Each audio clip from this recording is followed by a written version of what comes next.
with someone wearing Nikes and being offended. So if we can all take a moment to think about that. Think about the students you're affecting. The small number of people in Unite may not compose a large portion of our campus, but that doesn't make their voice any less important. I think we can all agree on that. And we would support Unite in all of their efforts and would like ASUN to greatly consider the impact they're having on all diverse organizations and all underrepresented groups when they're voting on this bill. And that's all. Would you answer any questions? Yes, I would be happy to. Okay. Does anybody have any questions for Sarah McHugh? Okay. Senator Derrick.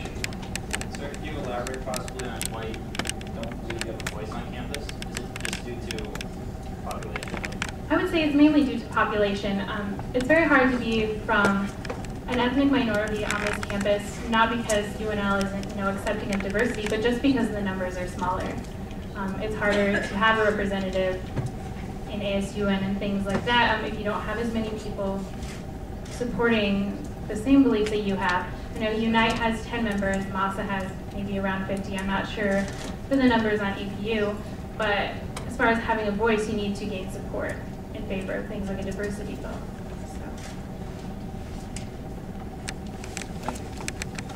Okay, any other questions? All right, seeing none, so thank you, Senator. We only for the senators, so yeah, thank you.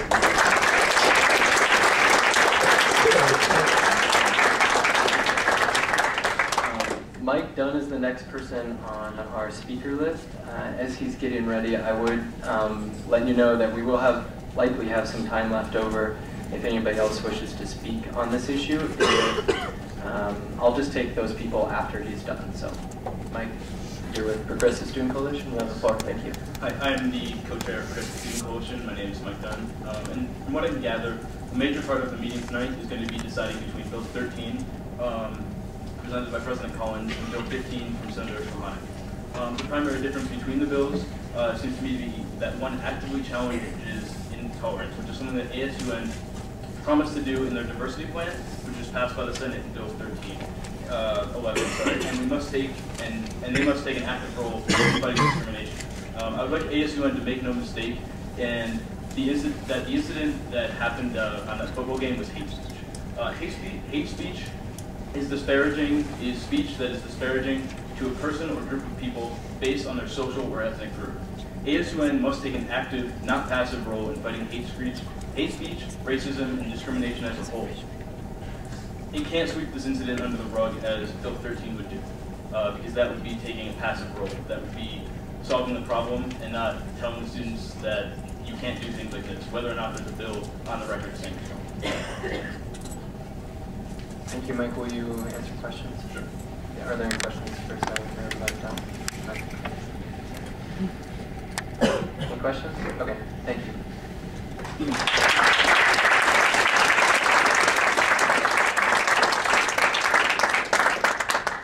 Is there anybody else wishing to speak in open forum on the issue of Senate Bill number 15 or Government Bill number 13? Yes, please approach the mic and state your name and affiliation if there is one.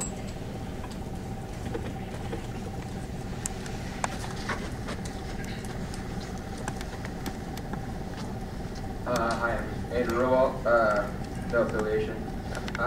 Just to put a quick apology from some of the members that were involved in the incident on November 7th. To all members of Unite and all other affected parties, we would like to extend our most sincere apology for the act of cultural insensitivity we displayed at the Oklahoma-Nebraska football game on November 7, 2009. We want to be sure to clarify that this was never our intention to blatantly disrespect any Native American groups, their heritage, or their cultural traditions. Our sole intention was to isolate in a harmless fashion one of the many injustices that took place in the state of Oklahoma towards Native Americans. We saw this historical reference associated with the Sooner State as an opportunity to poke fun at the Oklahoma football team. We now realize that our actions, like all actions, were open to interpretation and discretion of all those who observe them. This is to say, all of those who viewed us at the game or on television. Again, we apologize for any pain or discomfort our actions may have caused and sincerely hope that this apology can and will serve as a token of our acknowledgement that our actions at the game had much further further reach and impact than originally intended.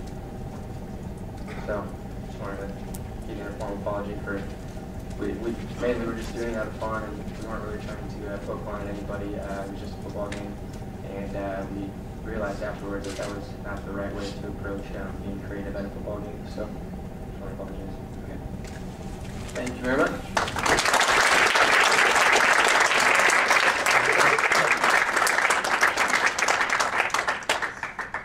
Is there anybody else here wishing to speak on the cultural sensitivity fan behavior issue? Anybody else? Okay, yeah, thank you.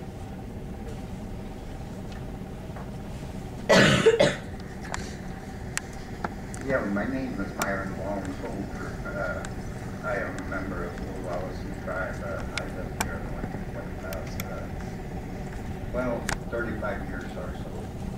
And I have retired from the gas company as a service technician. And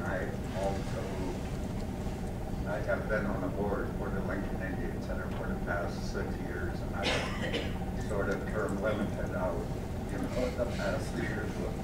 I'm just nothing right now, but seeing that on TV was something that really hurt, And I am glad that the young people that came up and apologized, was something that they did. And it is good to see that you as young people are willing to curtail anything like that, before it gets to the point where it really causes problems. If this was the regular state legislature, there would be a lot of arguments. But it seems like, you guys, the people that have done this, they have accepted it as something that they have done wrong, and they have, come out to apologize. And I see that as really growth in the right direction. We as Indian people, not being a majority. At one point in time, we were a majority, but nowadays, we're one in a few. And stuff like that, if somebody came in doing award dances in front of you guys, let me be in to go in and get in here. I would feel that's no, because that represents something that I am. And let you, any one of you guys being from a different culture, if you went up on a reservation and, they started making fun of white people, you would feel the same way. Education is good, but with knowledge also comes pride and ego. And that pride and ego you have to learn to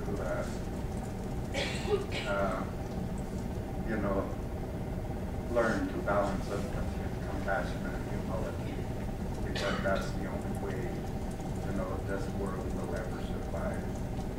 There's no room for hatred, there's no room for bigotry and stuff like that. And I'm glad that you people and, you as a student body are willing to talk about something like that. It's just good to see a group of young people like this, talking about something that is so sensitive. But, you have to understand that we as a people were hurt in that process. And, for some of us it may take a while to feel that feeling. But just having those, 3 students come up and apologize is something that is really to be applauded for what they have done. So with that, I just like to thank you guys for